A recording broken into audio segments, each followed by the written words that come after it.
Ini kalau ada pemimpin yang diyakini diharapkan mewakili emosi, pikiran, mimpi mereka dipuja-puja.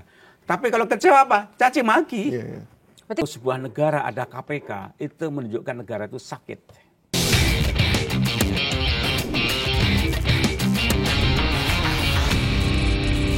Prof, kan Prof berarti udah berapa? 6 bulan ya? 5 bulan. 5 bulan jadi ketua Dewan Pers. Apa curhatan teman-teman di komunitas media, pimpinan media ketika bertemu dengan Dewan Pers? Yang pertama yang Anda sampaikan tadi, banyak pengaduan. Orang-orang merasa dirugikan oleh produk berita yang dilakukan seseorang ngaku wartawan, tapi ternyata kualitasnya itu rendah, tidak jaga etika, dan diduga itu wartawan dadakan, abal-abal, ujuk-ujuk, abal-abal atau botrek apapun namanya, dan orang merasa dirugikan. Nah, kemudian datang mengadu pada kami dan kami mediasi. Yang kedua, akibat dari PHK para wartawan tuh, ini kan mereka butuh lapangan kerja. Nah, ada yang kreatif dengan jalan yang baik, tapi ada yang memang mereka mencari peluang. Di mana ada pemerintah daerah, ada proyek dengan dalih ketua informasi, dikorek-korek pasti banyak proyek yang bermasalah. Dan itu umpan empuk bagi mereka untuk blackmail. Gitu. Pak, ini ada, ini gimana Pak? Jangan beritakan. Kalau pejabatnya itu tahu dan berani, lawan aja. Apalagi sekarang orang bikin media online secepat kilat ya. Iya. Dia bisa bikin glassnews.co.id nih. Kalau pejabat tahu dan berani, lawan aja wartawan seperti itu. Tapi kan sebagian tidak tahu dan nggak berani karena memang juga korup mungkin kan. Itu udah punya kesalahan sendiri ya, Prof. Sendiri gitu. Itu banyak banget. Laporan pengaduan itu banyak sekali. Nah, yang kedua iklan. Iklan tuh yang menguasai kan platform global. Dan iklan tuh kan buying audience. Siapa audiens, follower, pemirsa yang banyak, iklan datang. Dan itu memberikan ruang subur bagi medsos. Medsos, podcast yang jualan sensasi, followernya banyak, maka terjadi proses monetisasi. Dan akibatnya masyarakat tidak perlu langganan koran, tidak perlu nonton TV, baca media portal. Akibatnya apa? Iklan nggak masuk kan ke TV, karena nggak masuk. TV tidak bisa buat produk yang bagus, investigasi yang bagus itu kan mahal. Kan butuh uang, Bro. Nah iya, makanya akhirnya lari ke sini. Dan lebih lanjut lagi banyak wartawan kena PHK. Ya karena memang udah berat situasinya. Iya, sehingga berita itu hampir sama dengan AI. Berita itu kan sama semuanya dengan Google, sumbernya sama. Tidak eksklusif. Jadi media nih kita merasa bahwa kita berjuang sendirian ya, kayak macet di jalanan jadinya. Kita memproduksi berita sendiri, kemudian kita cari iklan sendiri, kemudian kita ada masalah tidak dibantu sama sekali, sehingga berat. Sehingga selama ini ada gerakan no text for knowledge. Jadi ada teman-teman di komunitas pers bikin gerakan untuk usaha-usaha salah satunya media yang terkait dengan pengetahuan sebaiknya dibebaskan untuk dari satu item pajak. Gimana Prof melihat rencana gerakan ini? Gitu? Satu, tentang iklan tadi mestinya ada data sovereignty dan juga ada platform nasional yang dia bisa mengendalikan distribusi iklan-iklan tadi. Karena iklan itu kurang lebih nasional ya, kurang lebih 70 triliun jumlahnya. Kalau itu bisa dikendalikan pemerintah punya sendiri, punya anak bangsa lainnya QRIS. QRIS itu kan menarik. Produksi dalam negeri dan itu menyayangi Mastercard, Visa Card. Nah, apa tidak bisa itu dilakukan dalam dunia platform? Pasti bisa. Saya tahu ketemu anak-anak yang pinter-pinter bisa.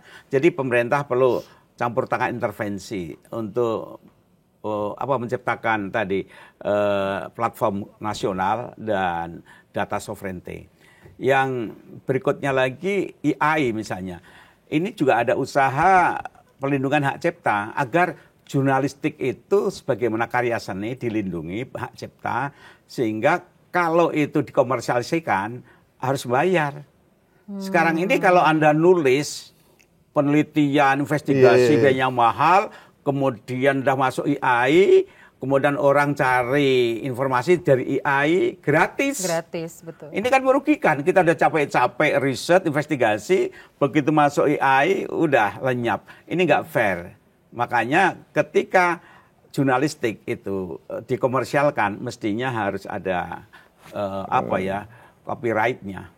Karena zaman sekarang juga banyak influencer, content creator mengambil informasi dari media-media, media massa juga ya. Jadi ada content creator ngambil dari media massa, terus disampaikan ulang, udah gitu salah lagi. Dan dipercaya lagi sama masyarakat. Udah gitu background media kita gitu. Akhirnya kita yang disalahin, padahal bukan kita yang mengantarkan informasi itu. Yang seperti itu ini hal baru, Pak. Jadi bagi saya, mari semua itu kita identifikasi, kita kaji, kemudian kita atasi problemnya apa. Tapi kalau dari Dewan Pers sendiri melihat begitu banyaknya sumber informasi baik yang memang legal dan kita sebut non legal ya Prof, karena kan mereka bukan media mainstream gitu. Itu melihatnya seperti apa, Prof? Kalau masyarakat yang pasti bagus, kan overwhelmed biarkan aja yang bagus. Saya tahu ada beberapa podcaster yang bagus-bagus, orangnya jelas, pendidikannya, reputasinya. Itu kan membantu pemerintah, membantu pers. Betul. Murah, meriah, berkualitas kan bagus. Gitu. Nah, yang ditatakan yang tidak bagus. Lebih-lebih ketika itu ada unsur politisasi untuk menipu, jualan sensasi, mengejar sponsor yang begitu-begitu hemat saya yang perlu ditertibkan. Pornografi. Sekarang ada podcast yang cuma isinya tuh, wah pokoknya gitulah.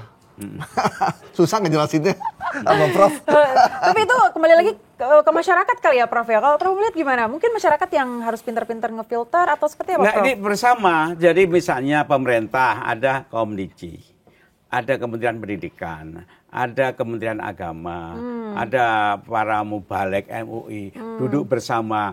Ini loh kondisi bangsa ini sedemikian rupa peran informasi dalam merusak, memperbaiki, mendidik masyarakat. Mari kita lihat bersama apa saja informasi yang merusak, kemudian kita mitigasi.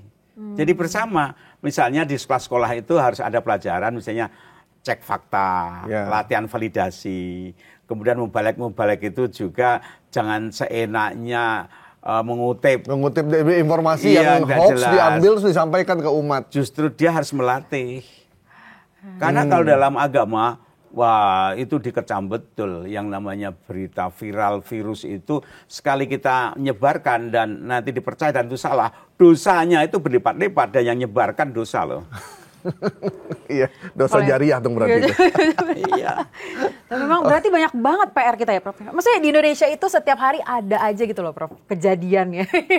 Dan itu pasti masuk berita. Penduduk kita tuh banyak. Tingkat pendidikan, ekonomi, penyebaran penduduk itu kan banyak tersebar kemana-mana, jadi tidak mudah.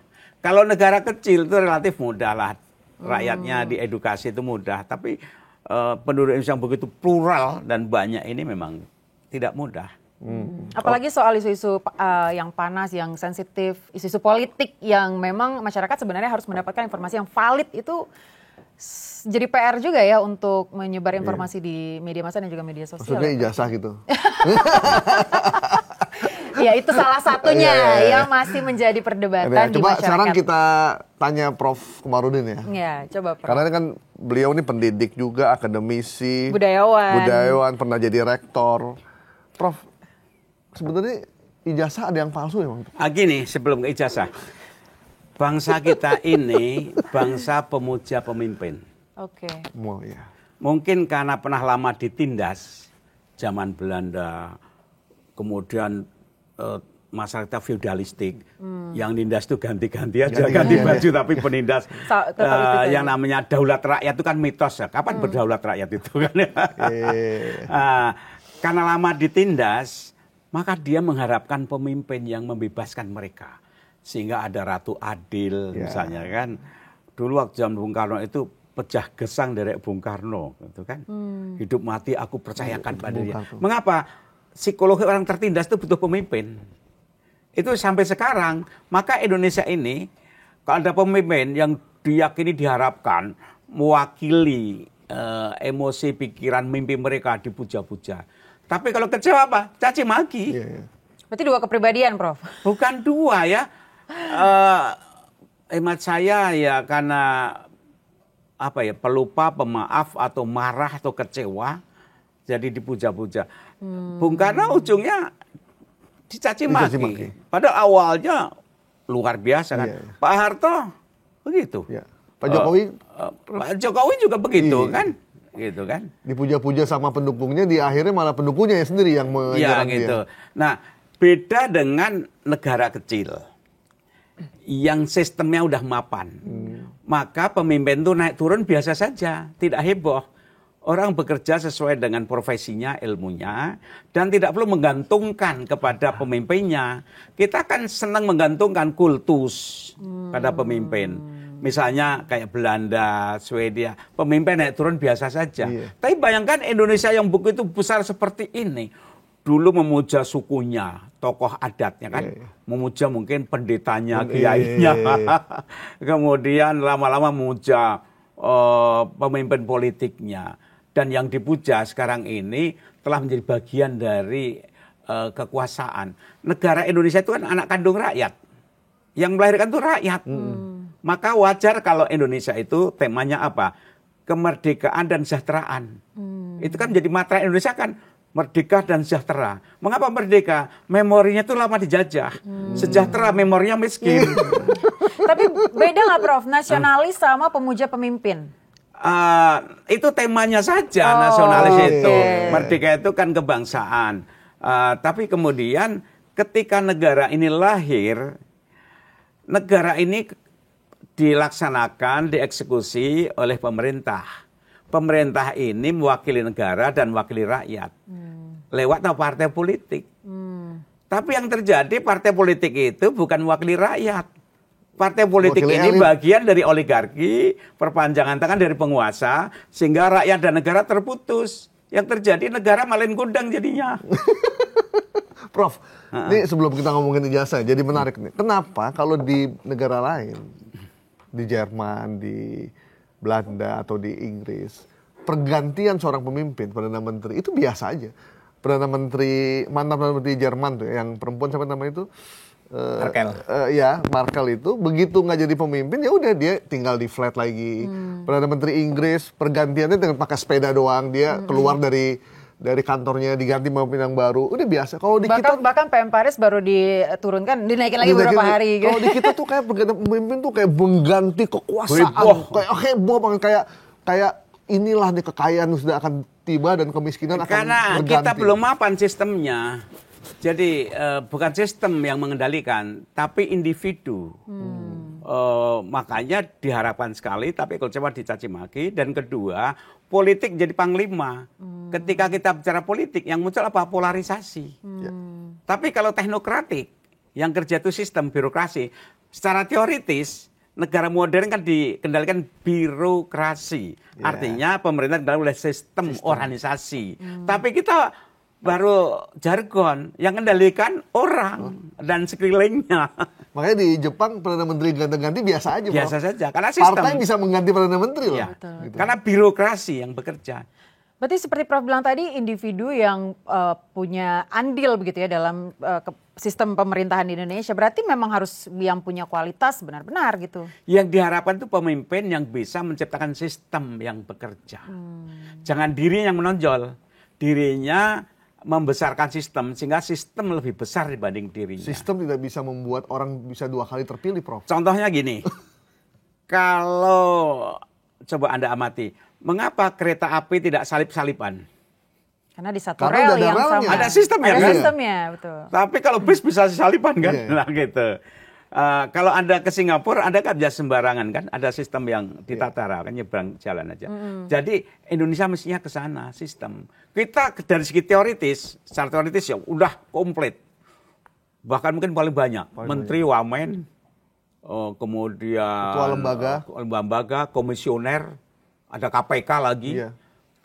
Kalau sebuah negara ada KPK, itu menunjukkan negara itu sakit. Karena kalau polisi, jaksa, hakim, BPK beres kerjanya, DPR beres jalannya, kan nggak perlu KPK. Nggak perlu KPK. KPK. Nah, tapi ketika lembaga itu ternyata tidak bekerja secara proporsional dan proper kerjanya, lagi-lagi sistem nggak jalan. Karena banyak orang bilang kalau bangun sistem nggak bisa kepilih 2 kali, Prof. Lebih baik bangun dirinya, bangun sosoknya sehingga bisa terpilih untuk 2 kali. Nah, artinya apa?